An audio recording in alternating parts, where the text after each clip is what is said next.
अस्पतालों की लूट बंद करो, अस्पतालों की लूट बंद करो, लूट के अड्डे बंद करो।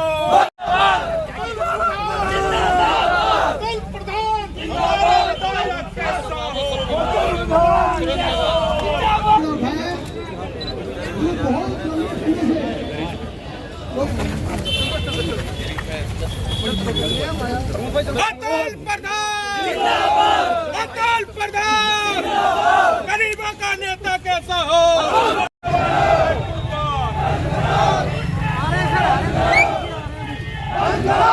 लेकर ये मुद्दा सिर्फ एक है, जो कमजोर गरीब किसान आम आदमी की जेब पर डाका डाला जा रहा है। एक तरीके से चोरी और लूट की जा रही है प्राइवेट अस्पतालों के नाम पर। जहां सरकारी अस्पतालों में इलाज बेहतर नहीं मिल पा रहा, वहां पर इलाज सुनिश्चित नहीं हो पा रहा, उसके कारण से लोग प्राइवेट अस्पतालों में जाते हैं। हालांकि पूरी तरीके से सरकार विफल रही है। अभी डेंगू के इलाज में टाइफाइड चिकनगुनिया चला, ऐसा कोई गांव नहीं है जो पूरे के पूरे गांव में बुखार ना आए हो। हमारे कपसाड़ के भी साथी कई यहाँ पर हैं, बैठे हैं, और आसपास के एक गांव में तो 60 लोगों की जानें चली गई। प्रशासन पूरी तरह विफल रहा। पूरे प्रदेश में कोरोना से भी ज्यादा मौतें हुई और सरकारी आंकड़े में लगभग 30,000 लोगों को डेंगू माना। असल में तो हुआ लाखों लोगों को, जाने गई हजारों में, लेकिन उसके बावजूद भी प्रशासन नहीं चेता। और प्रशासन का जो काम करने का तरीका था वो सीधा ये था कि प्राइवेट अस्पतालों की तरफ चले जाइए। और जहां प्राइवेट अस्पतालों की तरफ लोग पहुंच रहे थे, तो प्राइवेट अस्पतालों में इस समय जांच के नाम पर, दवाइयों के नाम पर, विजिट के नाम पर और तमाम तरीके से एक ऐसा काकस बना हुआ है जिसमें लाखों लाखों के बिल वसूल लिए जा रहे हैं। जनता हलकान फिर रही है। लोग जब भी नहीं बच पा रहे, उसके बाद में मौतें हो जाती हैं। फिर ऊपर से उनका व्यवहार बहुत खराब है। हमारा सीधा कहना है कि प्रशासन बंदोबस्त करे ऐसे लोगों का जिनके साथ ऐसी जाति हो रही है। और हम आईएमए के साथियों से कहना चाहते हैं कि हमें और आपको मिलकर, जितनी फर्जी लैब चल रही हैं, फर्जी तरीके से अस्पताल खुले हुए हैं, एक डॉक्टर कई कई जगह प्रैक्टिस कर रहा है, एक डॉक्टर के नाम पर कई कई जगह लैब खुली हुई हैं, एक डॉक्टर के नाम पर कई जगह एमआरआई सेंटर खोले गए हैं, एक डॉक्टर के नाम पर कई कई अलग अलग लोग ऑपरेशन कर दे रहे हैं। हम उसके खिलाफ यहाँ पर बैठे हैं और आईएमए के साथियों से हमारा कहना यह है कि आप हमारी मदद करिए इस प्रोग्राम में। और ये आंदोलन, ये जनता का आंदोलन है। ये पूरे मेरठ, फिर प्रदेश और फिर देशव्यापी ये आंदोलन चलेगा। ये आवाज जनता की है और ये जनता की तरफ से हम सभी, चाहे कोई किसी जात का है, किसी धर्म का है, पंथ का है, किसी क्षेत्र का है, क्योंकि समस्या एक जैसी है। और अगर किसी दल का भी है, अभी आप देखेंगे यहाँ लोकदल के साथी बैठे हैं, समाजवादी पार्टी के अध्यक्ष बैठे हैं, भीम आर्मी के अध्यक्ष बैठे हैं, आम आदमी पार्टी के जिला अध्यक्ष बैठे हैं, किसान संगठनों के लोग आए हुए हैं, छात्र नेता यहाँ पर हैं। यहाँ पर अलग अलग जात के संगठनों भी हमारी भागीदारी हमें दे रहे हैं।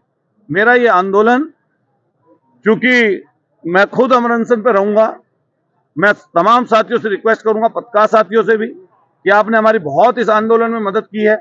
क्योंकि हम पीड़ित व्यक्ति की तरफ से हैं, आप सब लोग भी इस मेरठ के रहने वाले हैं और यहीं पर अच्छी चीजें हों, बेहतर चीजें हों, उसके लिए हम और आप सब लोग प्रयास कर रहे हैं। और ये लड़ाई कैसे आगे बढ़े, उसमें आपके सहयोग की जरूरत हम लोगों को पड़ेगी। तो मैं आपसे अपनी ईमानदारी, क्योंकि लोकतंत्र में शांतिपूर्वक अपना प्रोटेस्ट करने का अधिकार हम लोगों का है, लेकिन प्रशासन ने मुझे पता चला सुबह ही कि यहाँ पर हम लोग ग्रामीण अंचल के लोगों के लिए पूरी सब्जी बनवा रहे थे, भंडारा, क्योंकि लोग सहयोग करेंगे, भंडारा चलेगा, तो उसको प्रशासन के लोगों ने रोक दिया। हम लोगों ने, कई लड़कों ने जो होर्डिंग पोस्टर लगाए उसको उतरवा दिया सरकार के लोगों ने। अभी पता चला कि माइक पर भी पाबंदी लगा रहे हैं। हमने कहा ये अनशन चलेगा, ये आंदोलन चलेगा और जब तक हम में दम है तब तक चलेगा। देखिए ऐसा है, पर्सनल जब भी कुछ नहीं था, मैं अपने बच्चे का इलाज कराने वहां पर नहीं गया, मैं अपने घर वालों का किसी का अपना इलाज कराने उनसे फ्री में नहीं गया था। उन्होंने 6 लाख रुपए लगभग का बिल मेरे क्षेत्र के किसान परिवार का, जिसमें 2 मौतें हो चुकी थी पहले, उसका बैठा रखा था। मैं डीएम को, सीएमओ साहब को और क्या नाम आपके पुलिस को बताकर मौके पर गया हूं और मैंने उनसे कहा कि ये आपने गलत बिल कर रखा है, आपने लूट का धंधा खोल रखा है। उसके बाद में हुआ ये कि उन्होंने हमारे ऊपर एफआईआर दर्ज करा दी, एफआईआर में एफआईआर लग गई, फिर चार्जशीट लग गई और उसके बाद वो कोर्ट में मुकदमा है, हम उसको लड़ेंगे। तो हमारी उससे थोड़ी ना लड़ाई है, वो लड़ाई प्रशासन की उनकी चल रही है। भाई अभी मेरठ विकास प्राधिकरण ने उन्हें नोटिस दिया, तो उसका नोटिस का जवाब दें। मैं जैसे कोर्ट में जवाब दूंगा, मेरे ऊपर प्रशासन ने मुकदमा दर्ज किया, मैं कोर्ट में लड़ूंगा। अगर उन्होंने गलती अपने अस्पताल में कर रखी है तो वो भुगतेंगे। ये बताओ, हमारी जो मांगे हैं उन मांगों पर सरकार विचार करे, प्रशासन विचार करे और फिर अपने लोगों से बात करें हम लोग। लेकिन वो बातें आगे चलें, लेकिन इनकी मर्जी के तो बहुत सालों से चलता आ रहा ना ये लूट का धंधा।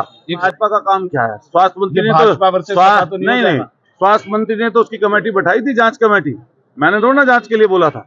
मेरे खुद के ट्वीट पर स्वास्थ्य मंत्री जी ने 3 सदस्य कमेटी बनाई थी और 3 सदस्य कमेटी में ये निर्णय, अभी उसका निर्णय आया था कमेटी का कि यहाँ पर बाउंसर खड़े हैं, लोगों के साथ अभद्र व्यवहार करते हैं, ये कोर्ट से दवाई दे रहे हैं। तो उस कमेटी पर अब तक उन्होंने क्या किया, इसका जवाब दें। और फिर जहां तक पक्ष विपक्ष की बात है, वो सरकार में है, हम उनसे जवाब मांगेंगे। हम विपक्ष में हैं, वो सरकार में है, तो उसका हमको पूरा कर दें। और ऐसी तमाम लोग अभी आपको मिलेंगे। अभी ये साथी खड़े हैं, ये बोलेंगे अभी न्यूट्रीमा के सताए हुए और लोगों के सताए हुए सारे अस्पतालों के मिलेंगे।